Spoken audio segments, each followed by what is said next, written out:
Readings of Almighty God's words on the pursuit of the truth. How to pursue the truth. 18. All things ordained by God are positive things.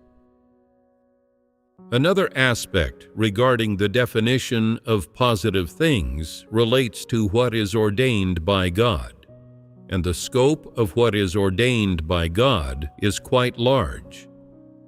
In broad terms, for example, the lifespan, appearance, innate nature and genes of various living things, as well as their ways of survival, their patterns of activity, their methods of securing food and reproduction, and their living patterns for adapting to the 4 seasons, which involve their migration directions and activity ranges. In addition, the 4 seasons, locations of mountains, rivers, and lakes, and forms of existence of various living or non-living things on earth ordained by God, and so on. People should also respect these things that fall within this scope, give them space to survive, and not use human will or artificial means to eradicate, interfere with, or damage them.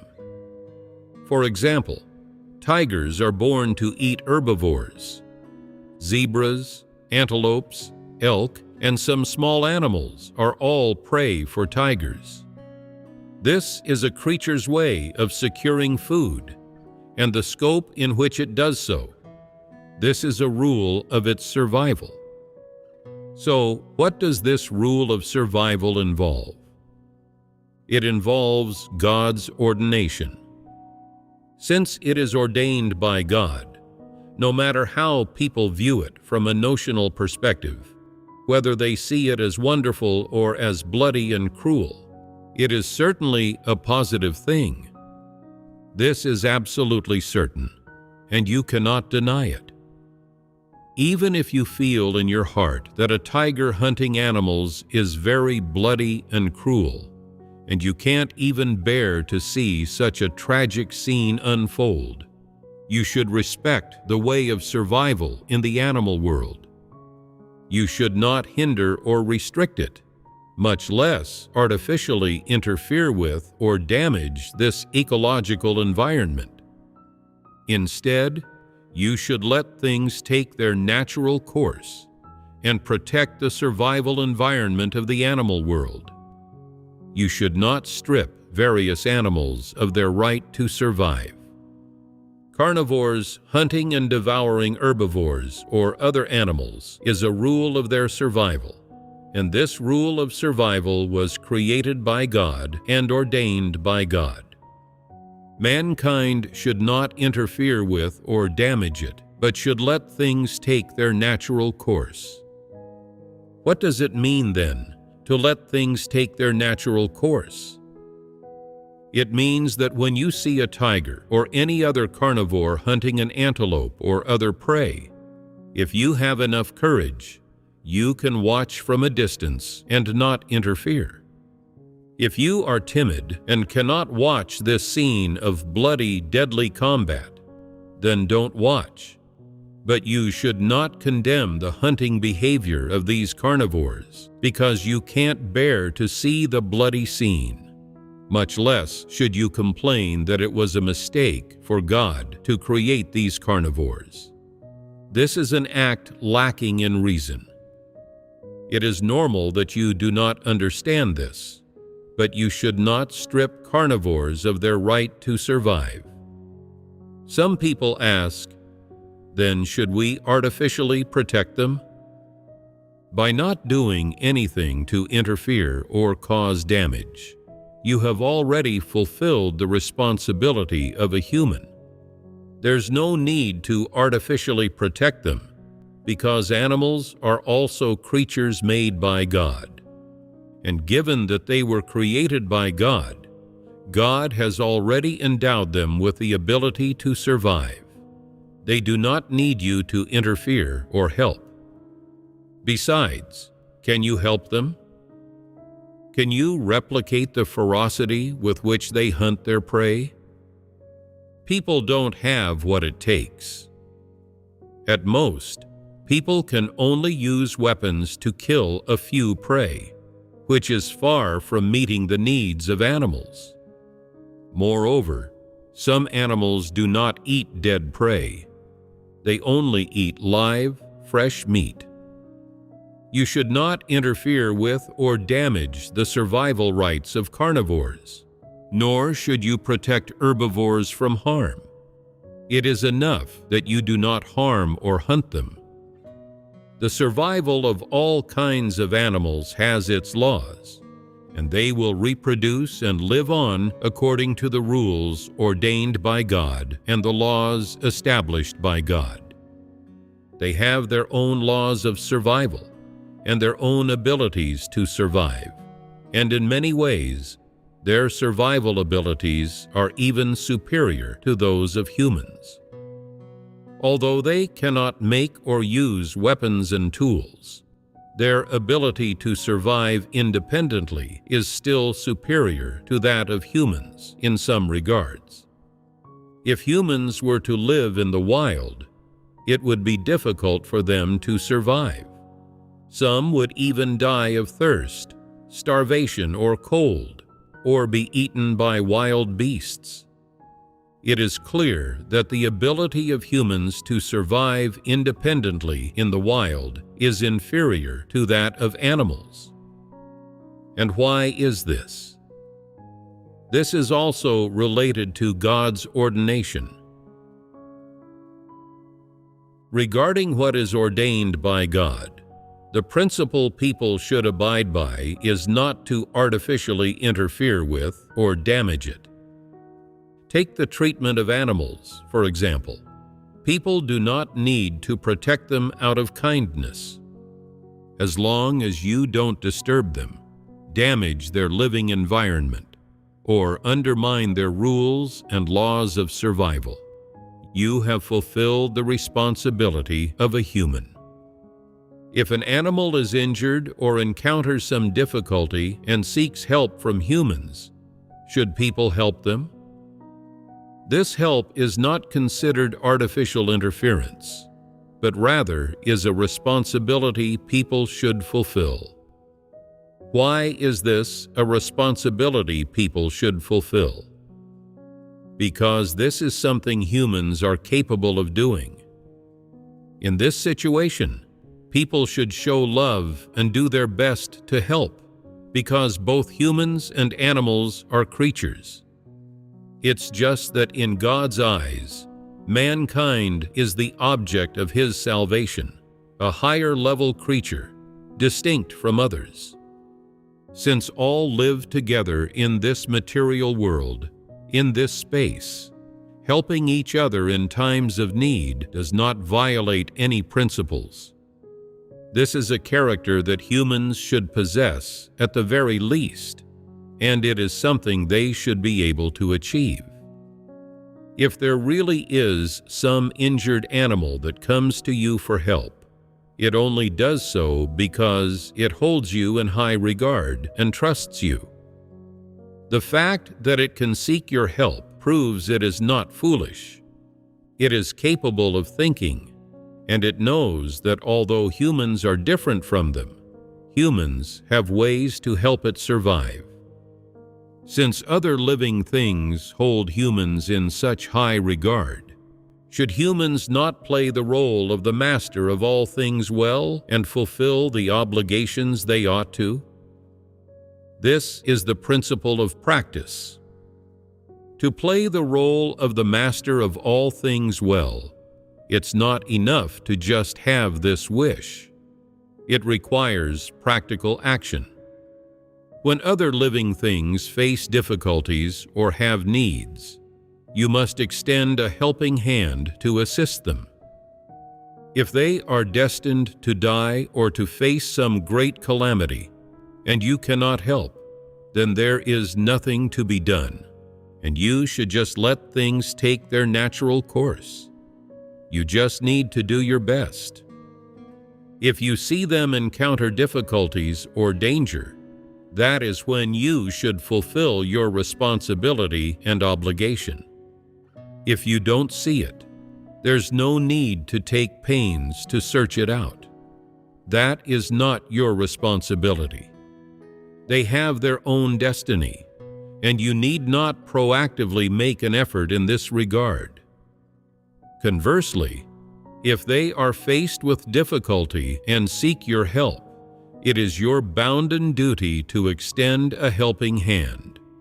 You'd better not refuse.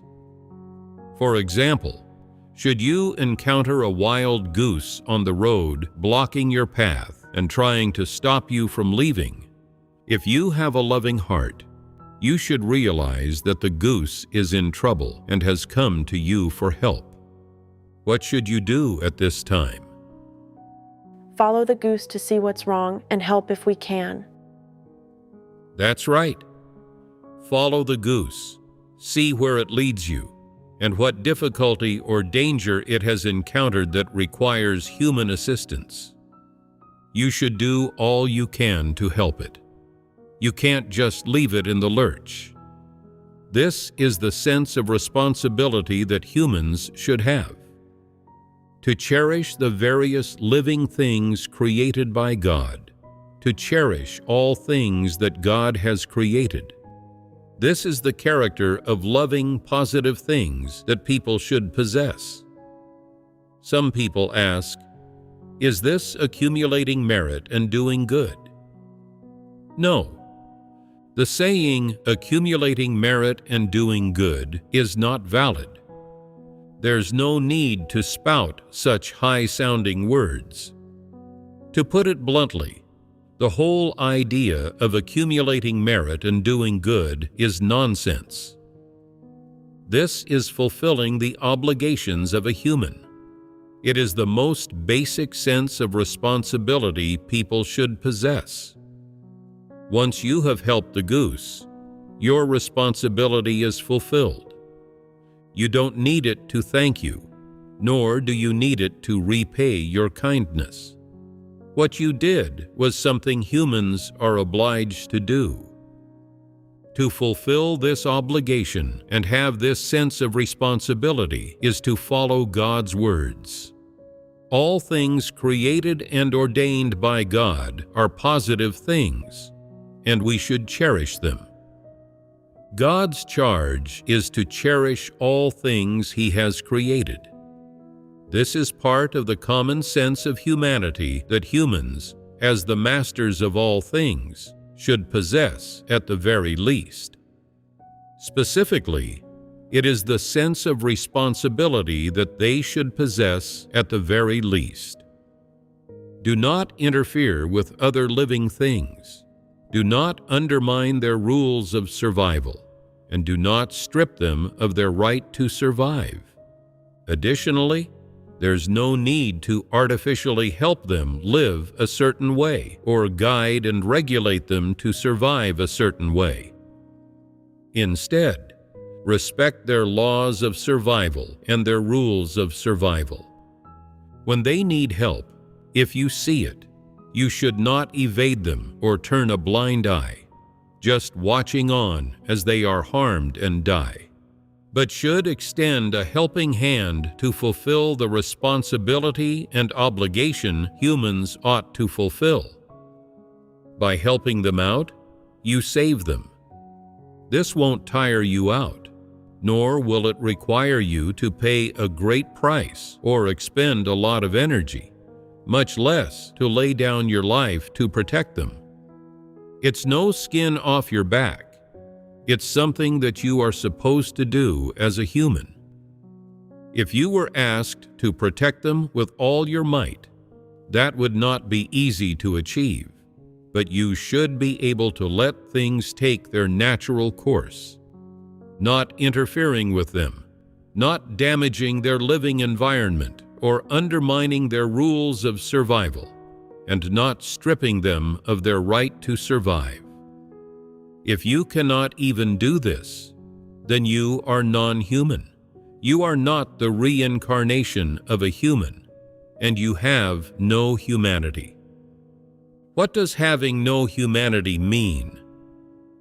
It means you lack even the conscience and reason to protect animals, care for them, and respect the living things God has made. If you are always thinking of harming them, eating them, and stripping them of their right to survive, then you are not a human but a wild beast. Is this clear now? Regarding what God ordains, there are some other situations. For example, the rules of survival of some animals are somewhat different from, or even opposite to, those of other living things, such as owls, bats, and some other animals whose rule of survival is to sleep during the day and become active at night. This was ordained by God, and even if special circumstances occasionally cause these animals to temporarily change this routine, under normal conditions, their laws and rules of survival basically don't change. People are always thinking about changing the rules of these animals, making them diurnal like humans. They conduct research into the genes and blood serum of these animals, their activity patterns, and so on, thinking of every which way to change and undermine their rules of survival and activity patterns. Is this good? Is this kind of behavior, this kind of thinking, a positive thing? This is a negative thing, and something non-humans do. Through scientific research, these living things do get changed somewhat, but they end up living extremely painfully and abnormally. Normal people can't bear to see this. There are also some people who say, "There are so many rats now. It would be great if dogs could catch rats. Dogs could guard the house, and we could save on dog food because they'd eat rats, and we wouldn't need to keep cats. It'd be 3 birds with 1 stone. Wouldn't that be great?" Then they research how to merge the genes of cats and dogs, so that dogs have both dog and cat genes and become a dog-cat hybrid that can both guard the house and catch rats. Is this idea good? No. Why not? Such ideas are wicked. Where do wicked ideas come from? They come entirely from Satan and evil spirits. Thus, such corrupt people are non-humans. They always want to change the positive things that God has ordained, and to change the original functions, activity patterns, and laws of survival of various living things ordained by God. They always want to undermine the forms of survival of living things ordained by God. They always develop some wicked and outrageously rebellious ideas, thoughts, and viewpoints, and they always want to undermine the various things ordained by God. Such people are non-humans. They have no humanity. Their thinking or actions are never within the scope of conscience and reason, but rather, they always want to exceed the scope of normal humanity. This is a manifestation of being non-human. They do not, within the conscience and reason of normal humanity, respect or uphold the rules of survival and forms of existence of all things ordained by God. Instead, they always want to undermine, disturb, and change the rules of survival ordained by God, to change the ways of life of other living things. They want to make cats no longer cats and dogs no longer dogs, turning them all into aberrations, wicked things, making them develop in a wicked direction. They always want to undermine the existence of positive things and always want to undermine the forms of survival of positive things. Are they not non-humans? The thoughts and viewpoints produced and possessed by non-humans are negative things, and they are antagonistic to positive things. Since their viewpoints are negative things and are antagonistic to positive things, are the items they produce and the results they bring about in their professions not negative things? These things are negative things. Although some things do not directly have any adverse impact on or cause any harm to mankind, as long as they are antagonistic to what God has ordained, as long as they violate the laws and rules ordained by God, and as long as they have a different way of survival, or a different law and rule that has come about as a result of man's artificial interference, processing, and undermining on the basis of the laws and rules ordained by God, then these things are negative things. Regardless of how many people accept and acknowledge the existence of such a thing, or how many people's lives or survival it brings physical pleasure to, if it's not in the original form ordained by God, and if it's not in the original state ordained by God, but rather the ordained structure, form, or the laws and rules of its survival have been changed and undermined, then it is a negative thing.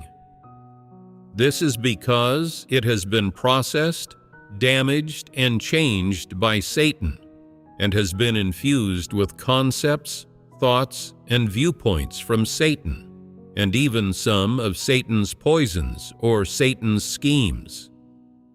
Even if people cannot see through this, it is still a negative thing.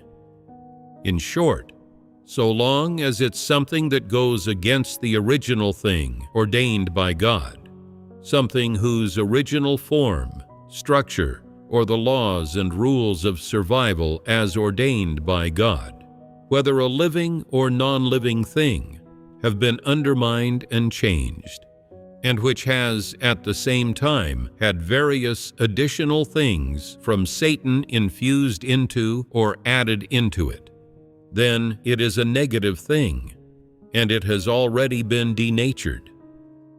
No matter what kind of quantitative impact it has on the physical life or survival of mankind, as long as it's undergone a qualitative change and its quality has been altered, then it is a negative thing. This is absolute and not at all false. As long as something is a negative thing, no matter how long it has existed in this world, or how long it has been accepted by mankind and society, if it is not the original thing ordained by God, it is not recognized by Him. And if it is not recognized by God, then it is a negative thing.